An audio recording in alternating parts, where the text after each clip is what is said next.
पीठ में अचानक से दर्द हुआ और जब रिपोर्ट करवाई तो निकला किडनी में पथरी है। सो हेलो एवरीवन, मैं डॉक्टर प्रगति गुप्ता और आज इस वीडियो में हम बात करने वाले हैं किडनी स्टोन्स क्यों होते हैं, किन किन टाइप्स के होते हैं और कौन सी कंडीशन में ये बिना ऑपरेशन के भी निकल जाते हैं। तो आइए बात करते हैं किडनी स्टोन्स के बारे में। जब भी हम पानी बहुत कम मात्रा में पी रहे होते हैं तो बॉडी के अंदर जो मिनरल्स यूरिन के रास्ते डेली बेसिस पे निकलते रहते हैं वो जमा होने शुरू हो जाते हैं, वो क्रिस्टलाइज होने लगते हैं। और जब ऐसा प्रैक्टिस रेगुलर बेसिस पे रहती है तो ये डिपॉजिट होते होते स्टोन फॉर्मेशन कर देते हैं। Stone formation different different types की होती है क्योंकि ये different different types of stone होते हैं। वो कैल्शियम बेस्ड भी हो सकते हैं, ऑक्जेलेट के भी हो सकते हैं, यूरिक एसिड के भी हो सकते हैं, क्योंकि नॉर्मली यूरिन के रास्ते ये सारे मिनरल्स फ्लश आउट होते रहते हैं अगर हम सही ढंग से पानी पी रहे हैं तो।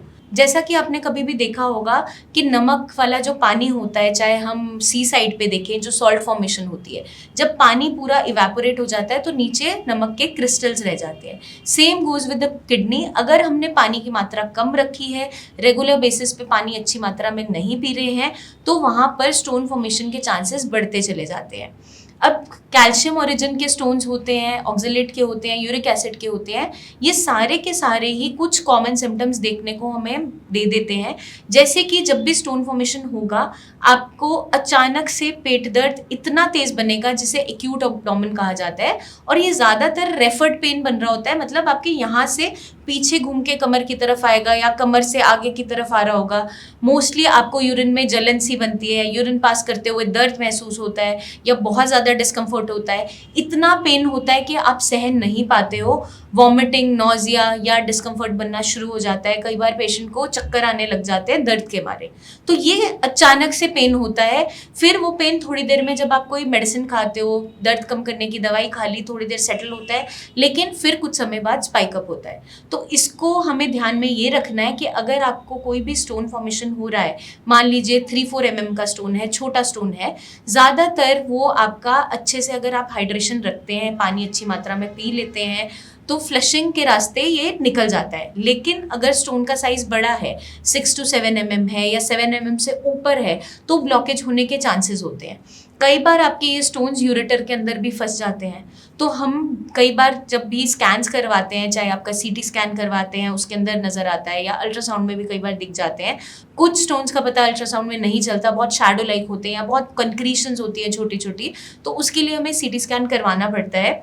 तो अगर हमें वहाँ पे स्टोन्स नज़र आते हैं और वो कहीं ना कहीं ब्लॉकेज दे रहा है, हाइड्रोनेफ्रोसिस बना रहा है, मतलब कि वो पीछे की तरफ किडनी में प्रेशर डाल रहा है, तो वैसे स्टोन्स को डॉक्टर्स क्या एडवाइस करते हैं, यूरोलॉजिस्ट भी बताते हैं कि 28 डेज से ज़्यादा किडनी में पड़े रहने नहीं देना चाहिए, क्योंकि अगर उससे ज़्यादा समय तक ये किडनी के अंदर रहते हैं तो किडनी के फंक्शंस को ये हैम्पर करना स्टार्ट कर देते हैं। तो अगर आप भी कोई ऐसी परेशानी फेस कर रहे हैं कि स्टोन फॉर्मेशन हुआ था, तो जल्द से जल्द आपको डॉक्टर से कंसल्ट करना है। इसको इग्नोर नहीं करना है। अपनी डाइट के अंदर कुछ चीज़ों को रिस्ट्रिक्ट करना है, जैसे कि पालक हो गया, चुकंदर हो गया, कैफीन वाले ड्रिंक्स जितने भी हैं, हाई अमाउंट ऑफ कॉफ़ी जो आपकी बॉडी में डिहाइड्रेशन करते हैं। साथ के साथ हमें टमाटर भी कम लेने हैं क्योंकि बीज उसके ऑक्जेलेट एनरिच्ड होते हैं, वो भी आपका जो स्टोन फॉर्मेशन है उसको एनहांस करते हैं। साथ के साथ जो यूरिक एसिड के क्रिस्टल्स हैं, जिन लोगों में यूरिक एसिड हमेशा बढ़ा हुआ रहता है, उनको अपनी डाइट में से हाई प्यूरिन एनरिच्ड जितनी भी डाइट है उसको निकाल देना है। जैसे कि आपका रेड मीट हो गया, बहुत ज़्यादा आप नॉनवेज जो खा रहे हो, हाई प्रोटीनिशियस चीज़ें हैं, वो कुछ समय के लिए आपको रोक देना होता है। अब कुछ ऐसी ओरिजिन भी होती है कि जेनेटिकली भी स्टोन फॉर्मेशन देखने को मिलता है कि पापा को था, आगे बच्चों में भी है, या आप जिस एरिया से बिलोंग कर रहे हैं वहाँ की जो वाटर सप्लाई है उसी में मिनरल्स ज़्यादा हैं, तो उस एरिया के लोगों को स्टोन्स हो रहे होते हैं। तो कई सारे पैरामीटर्स है। कुछ लोगों में यूटीआई बार बार हो रहा होता है, इन्फेक्शन की वजह से भी स्टोन फॉर्मेशन देखने को मिलती है, क्योंकि यूटीआई भी इसलिए बन रहा होता है क्योंकि पेशेंट पानी कम पी रहा है। तो सबसे ज़्यादा इंपॉर्टेंट क्या है, ऑप्टिमम हाइड्रेशन रखना, मतलब कि आपकी बॉडी को जितनी पानी की मात्रा की ज़रूरत है वो ज़रूर लेना है। फ्रूट्स की मात्रा आप बढ़ा सकते हैं, कोकोनट वाटर आप ऐड ऑन कर सकते हैं, नींबू पानी आप लीजिए, अच्छे से पानी पीजिए ताकि स्टोन फॉर्मेशन बार बार ना हो, क्योंकि एक बार स्टोन होने के बाद कई कंडीशंस में रिकरेंसी भी देखने को मिलती है। बहुत से पेशेंट्स मेरे पास आते हैं जिनकी किडनी स्टोन की वजह से ख़राब हो गई होती है, क्योंकि स्टोन फॉर्मेशन बार बार हो रहा था, आगे चलकर किडनी फंक्शंस हैम्पर होने स्टार्ट हो गए।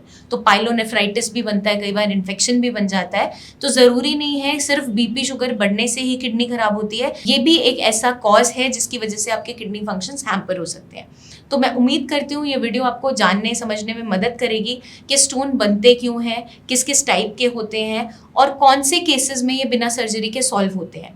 जितने भी स्टोन्स आपके छोटे हैं साइज में, वो इजीली आपका अच्छे मात्रा में आप पानी पी लेंगे, कुछ मेडिसिन ले लेंगे, वो फ्लश आउट हो जाते हैं। जो स्टोन्स बड़े हैं 7 से 8 mm से ऊपर के हैं, वहाँ पर आपको डॉक्टर की गाइडेंस की ज़रूरत है। कुछ सर्जिकल केसेस भी होते हैं, तो उन्हें 28 दिन से ज़्यादा किडनी में रहने नहीं देना है।